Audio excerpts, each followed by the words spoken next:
কসাই। এক গ্রামে ফজল নামে এক কসাই থাকত। পুরো গ্রামে একমাত্র ওই এই কাজ করত।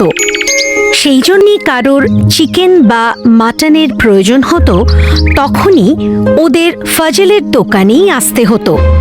কিন্তু ফজল ছিল বেঈমান কসাই। ও সবসময়ই ওজন করার সময় লোকেদের ঠকাতো। ভাই ফজল, 1 কিলো চিকেন দাও তো। হ্যাঁ হ্যাঁ নিশ্চয়ই। কি ব্যাপার মদিন ভাই, আজ তুমি খুব খুশি দেখছি। আজ আমি 12 ক্লাস পাস করেছি, তাই মা আজ কষা মাংস বানাচ্ছে। মদিন একটু অন্যমনস্ক হতেই ফজল চট করে কম ওজনের মাংস প্যাক করে মদিনকে দিয়ে দেয়। এইভাবেই ও সবাইকে ঠকাতো। বাহ, এ তো বুঝতেই পারেনি আমি এভাবেই অনেক টাকা রোজগার করে নেব। একদিন এক সেপাই ফজলের কাছে এলো। ফজল, কাল সকালবেলা মন্ত্রীর বাড়িতে 25 কেজি মাংসের দরকার আছে। এই নাও টাকা।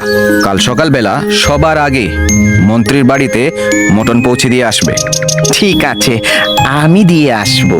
ফজল স্বভাব দোষে শুধু 20 কেজি মাংসের জোগাড় করে মন্ত্রীর বাড়িতে দিয়ে এলো। তুমি ফজলকে দিয়ে কেজি মাংস আনিয়েছিলে? 25 কেজি হুজুর। তাইলে মাংস কম হলো কি করে?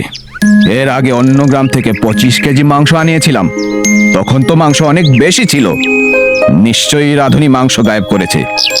রাধুনিকে ডেকে পাঠাও। আগে ডেকেছেন হুজুর? কি ব্যাপার ভায়া, এর আগের বার তো মটন বাড়তি হয়েছিল, এইবার কি হলো? খাবার কমে গেল কেন? মটন গায়েব করে দিলে নাকি?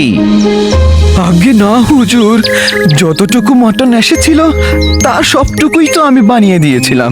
এতে আমার কোনো হাত নেই হুজুর। তাইলে এটা নিশ্চয়ই ফজলের কাজ। ফজলকে ডেকে পাঠাও। ফজল মন্ত্রীর কাছে এলো। ফজল, তুমি আমার সাথে বেইমানি করেছো, এর শাস্তি তোমাকে পেতেই হবে।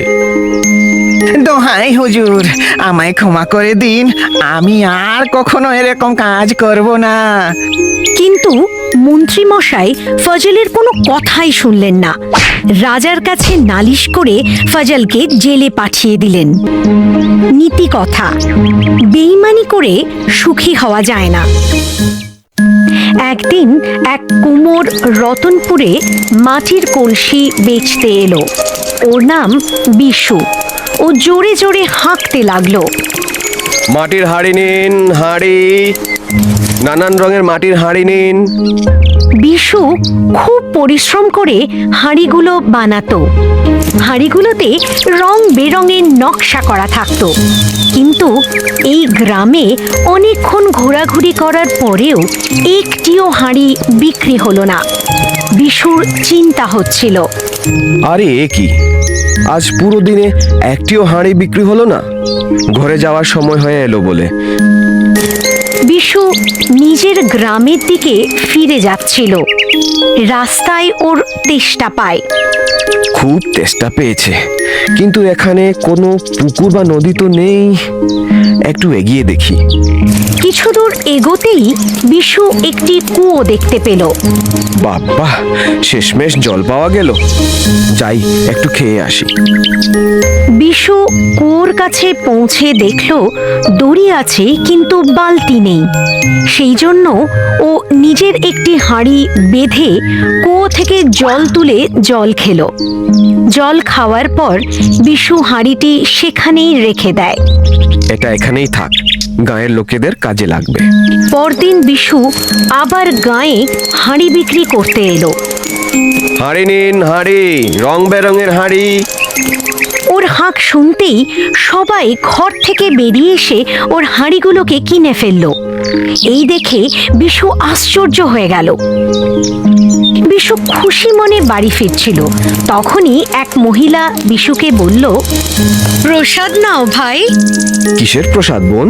আপনি জানেন না, আমাদের গ্রামে জলের ভীষণ অভাব হচ্ছিল, তাই সবারই খুব অসুবিধা হচ্ছিল।